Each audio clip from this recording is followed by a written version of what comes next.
Tasks. One impossible task is crowded like a train car in an accident against another impossible task. On an impossible timeline, in an impossible season, in a world that is barely possible. Barely passable is life. Burdens are not light, not when you carry them, not when you set them down. Someone else's shoulders curse, someone else's hands pierced by a nail.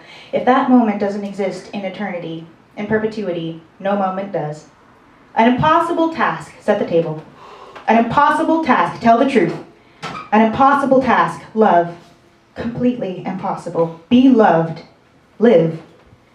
Deaths, surgeries, funerals, shootings, wars, pile up like train cars, bills, appointments, taxes, betrayals, metal folding, screeching, bending against metal, jobs lost, classes failed, passports lost, tickets, and death. And no one talks about death except for everyone.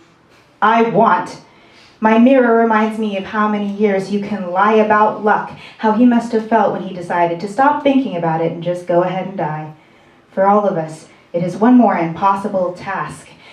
One impossible season turns into another, flows into another. All God's children break. One of God's children leaves 30 lives behind. One of God's children forgets nothing. One of God's children sees and hears all unspoken. One of God's children is given a diagnosis. One of God's children learns about genocide. One of God's children finds out he died of a heart attack. One of God's children knows there was a murder beforehand. One of God's children understands she will be called upon to die. One of God's children can't drive anymore. One of God's children stops believing in hope or safety. One of God's children falls asleep in so much pain she can't breathe. One of God's children gives up on all of her dreams. One of God's children dreams of assault every night. One of God's children is eaten by wolves behind the eyes. One of God's children loves without a happy ending. One of God's children is scammed. One of God's children is asked to break the curse. One of God's children attends the poor and lonely and lost. One of God's children is caught in a pandemic. One of God's children calls to make another doctor appointment. One of God's children is married to pain. One of God's children has another panic attack. One of God's children has $14.32 in the bank and comes home.